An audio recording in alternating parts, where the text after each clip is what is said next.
Amazing Grace that we learned in Louisiana from New Orleans, the house of the rising sun. We never heard it till the 5 blind boys came.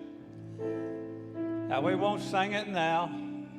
I don't doubt you couldn't do it off the cuff. Wouldn't doubt that.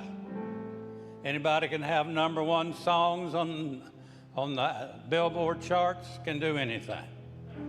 Proud of you, David. Proud of you.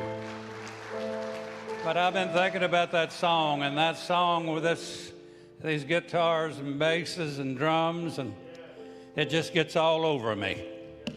Gets all over me. Let's stand, please. Seemed like you didn't stand long enough a while ago. And you want to hear that very often. I just am cringing because we can't say, please turn around and shake hands with somebody. I don't know how long they're going to do that. But we can't do it. So turn around and salute somebody. Would you do that? Just salute. How are you doing? If you're wondering what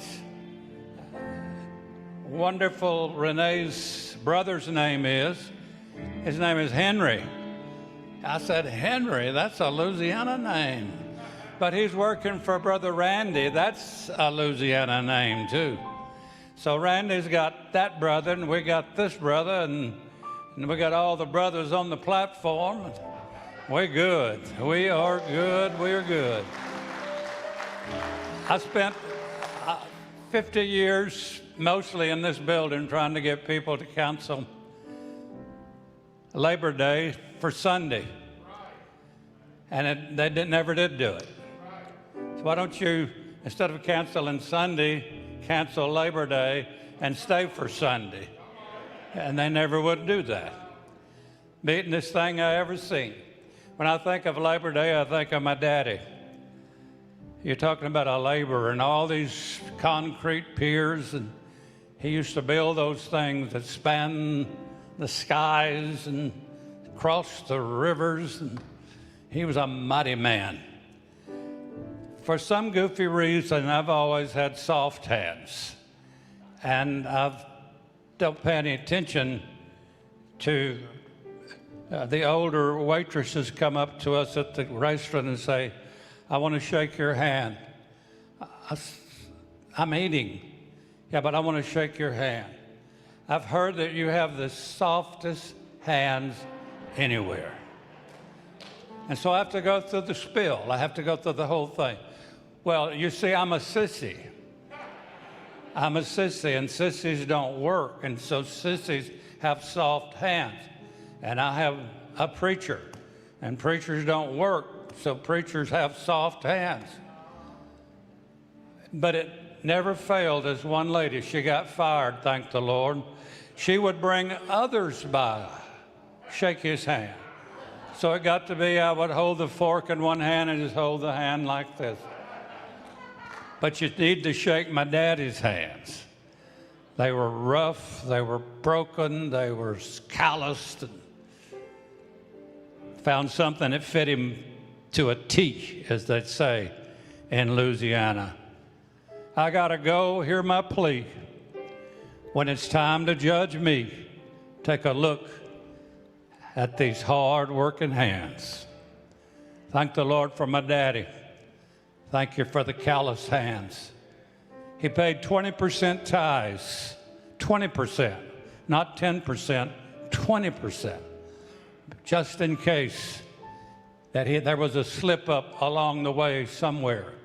And as a result, all of his children have degrees except me, and then all of their husbands and families are very, very prosperous. They're tremendously blessed, and not using the word wealthy, but just tremendously blessed, because my daddy had rough hands, and he demanded 20% of the tithes. And my mama just bought up little rent houses all over Alexandria, all because they were faithful to the great commandments of God.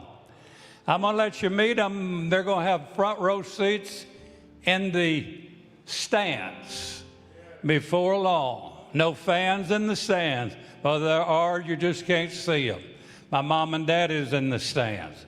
All my sisters that's just been healed have got a ticket for the stands. Everybody's got a stand that's living for God, that they are going to enjoy front row seats. Front row seats.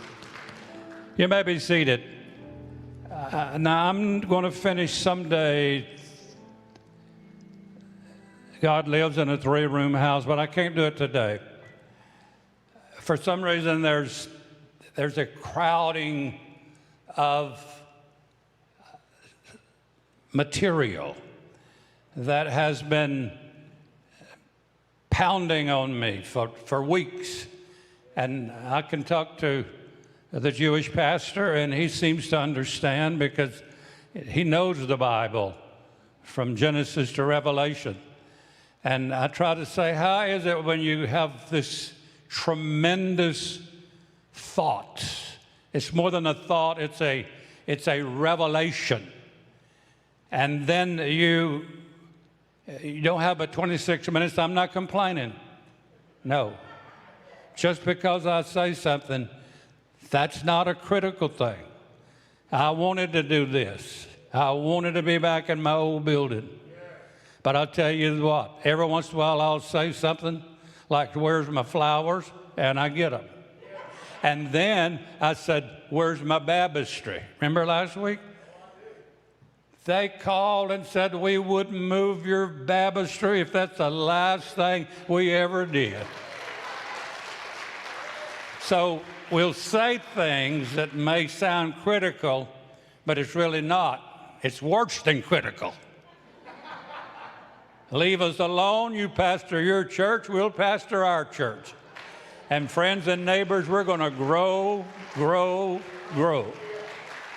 I had someone text me yesterday that says, this is my new telephone number. And come to find out that he hasn't been here in almost a year. And I was thinking, why would he want my number if he's not hitting for me to call him? So I called him. I said, we have church at 9, we have church at 10:30. Take your pick. Come home. Come home. Just little things. Things that may sound a little strange, but they're not strange. But we've got a Jewish pastor, and he's going to talk about the 7 feasts.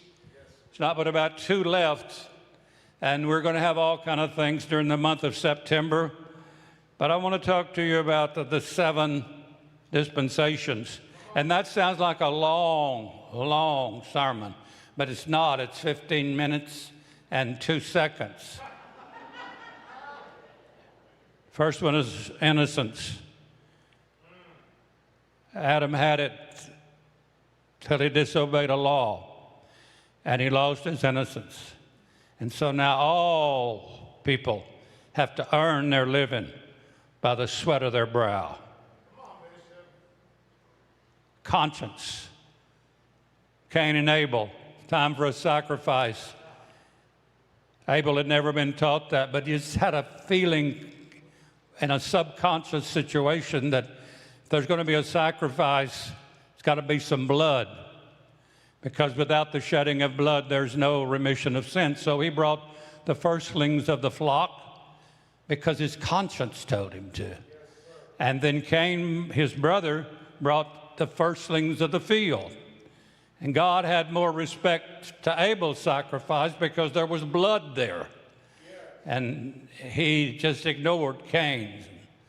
Cain got jealous, and Cain committed the first murder. There's a dispensation of human government, and that's wonderful, wonderful Noah. I want to sit by him when we get to our wonderful place of abode in the very near future. I cannot wait to meet Noah. Noah. He found grace in the eyes of the Lord. Wouldn't that be the most wonderful thing that could ever be said at your funeral? they found grace in the eyes of the Lord. Grace is the unmerited favor of God, which we will know and be reminded of. But Noah found it before it was ever in style. And he would encourage others in the works of their hands. And he would tell them, look, let's do something here. There is no government. Everybody's doing what they think is right in their own eyes. And this entire world is in a miserable mess. So let's try to get some government to this. And so he was of the dispensation of human government. And he did a great job building a boat for his family. 120 years later, or 140, whatever that is, a Jewish pastor can tell you, began to rain and rain and rain and rain and rain. He saved his family, and they all repopulated the earth. There were 8 of them, just 8 of them. A lot of people think that Noah built the ark to save the world. No, there was not one invitation for any stranger to come in the ark. Male and female of all of the animals, and his sons and their wives, and that's it.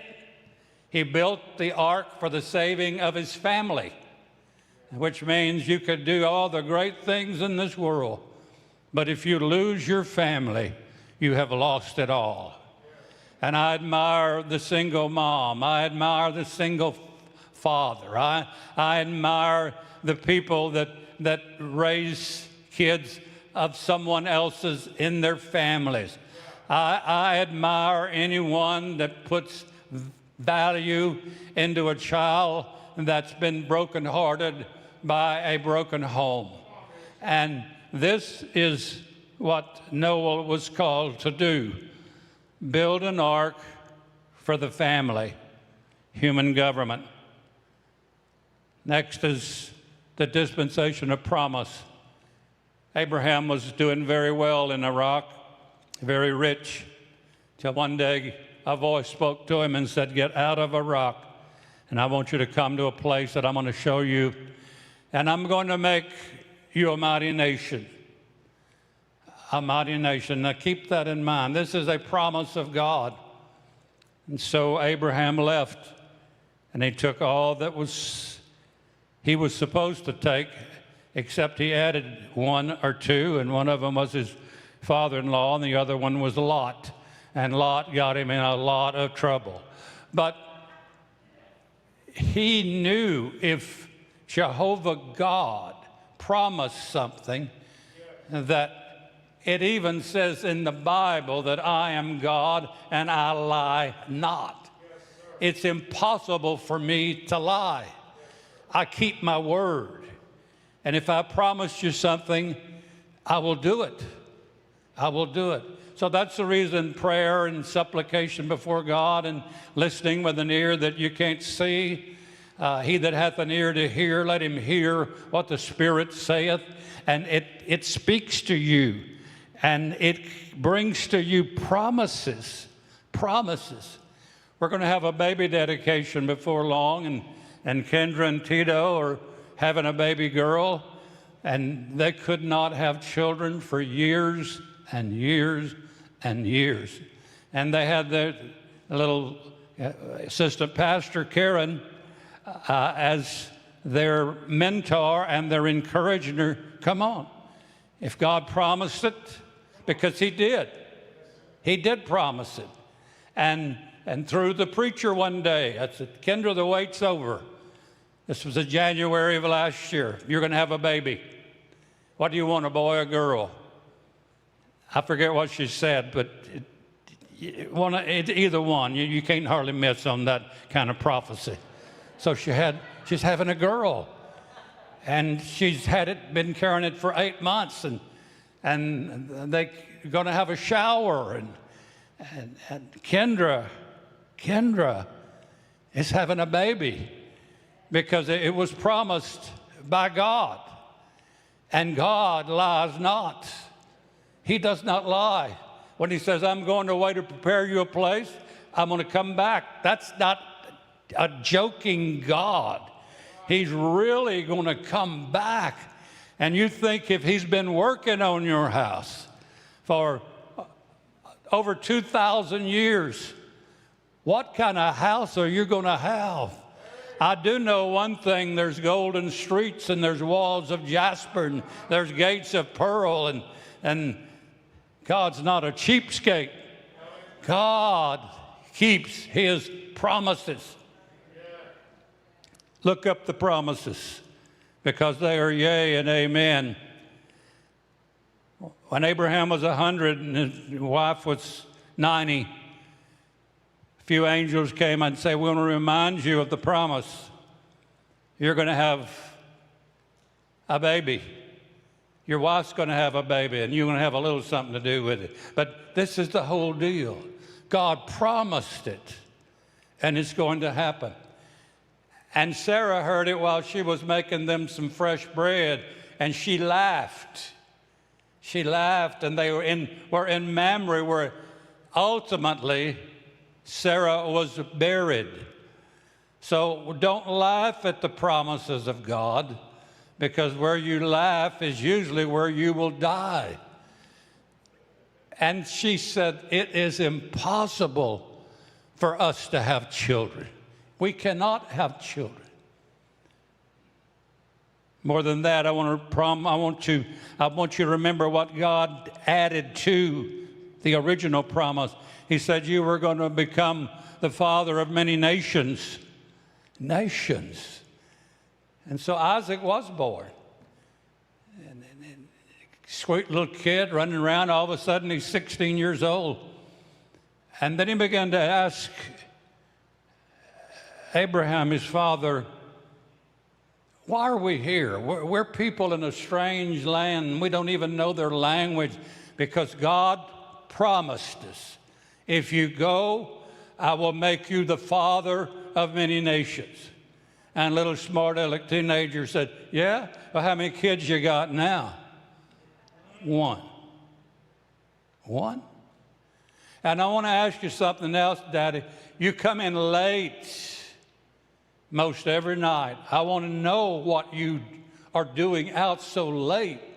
He said, because I have a place on the hill, and I just sit there on a clear night and count stars.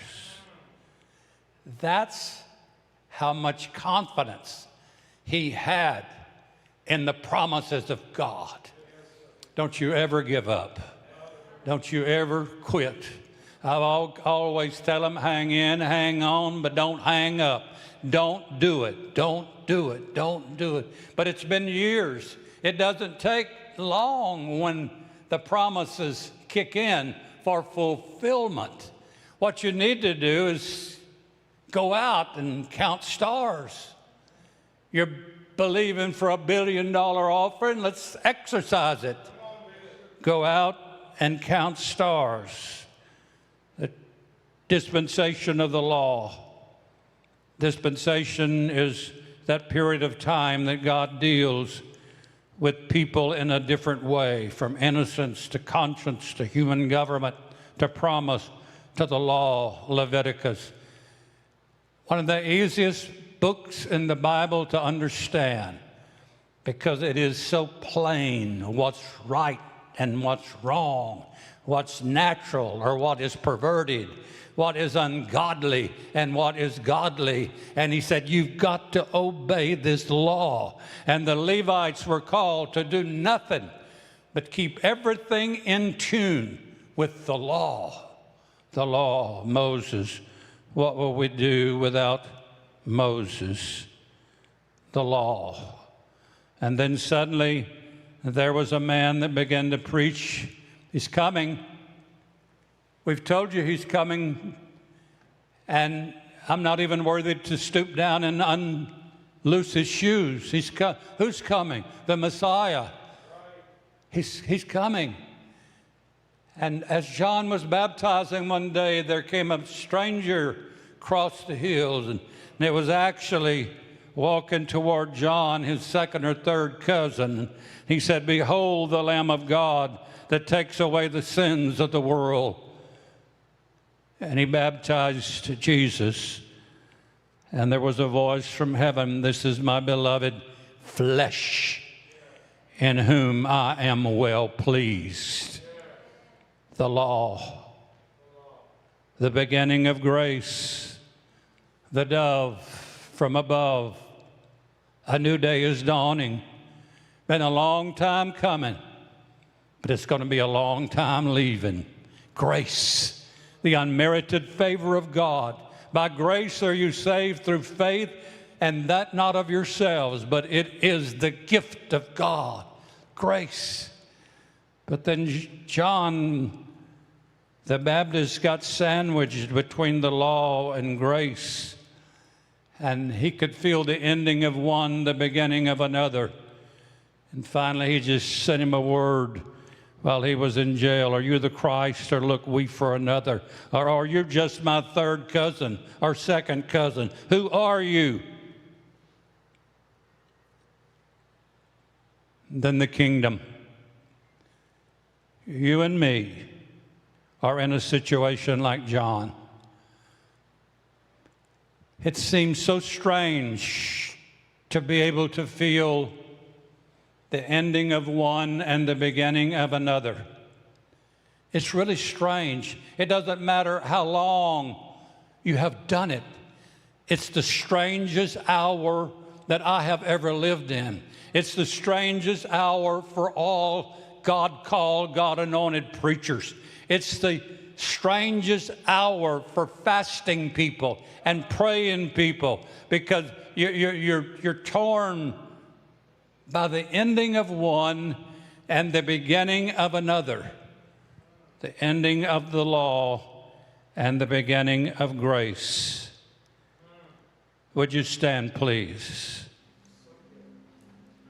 And then we are at the ending of grace and the beginning of the kingdom. I always like to hear the piano. Number one on the billboard. I always like to hear that. Playing for the kingdom of God in Austin, Texas. I always like to hear that. That means the preacher needs to hush. Shake hands with soft hands. I can't. Maybe I can do it through my coat. I sure would like to shake your hand, hug your neck like it says to do, because I need a little help, because I don't know if I'm supposed to specialize in grace or begin to preach more about the kingdom. Jerusalem, Mount Zion, and Shiloh, and the building of the temple. How that the land's going to be 8 times larger than it is right now. And how that the people are going to be converted by the millions. All flesh will be filled with the Spirit. I've been praying for revival in Gaza. I've been praying for a revival and a harvest in Iran. And these are all, they are all numbered with the enemy, and it's really not the enemy. The war in the Middle East has always been a kinfolk's fuel and a kinfolk's feud, because they're all kin. Esau is Edom, Edom is Israel. And then there's Jacob. We heard about him, and his kids are going to be the heirs to Abraham, Isaac, and Jacob, going to rule and reign with Jesus for 1,000 years. And so should I be thinking more about getting everybody in order on how to rule and reign with the angels and with the saints and sages of the ages, and the 12 apostles of the New Testament and the 12 patriarchs of the Old Testament? And there's so much going on. And then there's so much hell that's broken loose. And then there's so much, is this really what we should be doing? Or should we be doing more than we're doing on an emphasis basis? But we're going to get there. You stick with us. You stick with us. Gonna hear a horn playing before long. Gonna hear a drum sound. Gonna hear a man with a brother by the name of Henry. That's not a Spanish name. Tell your brother I said I want to meet him, because that's not a Spanish name. That's a Tioga name. You don't know where Tioga? I'll tell you. Oh, Lord, how I love you. What can we do to usher in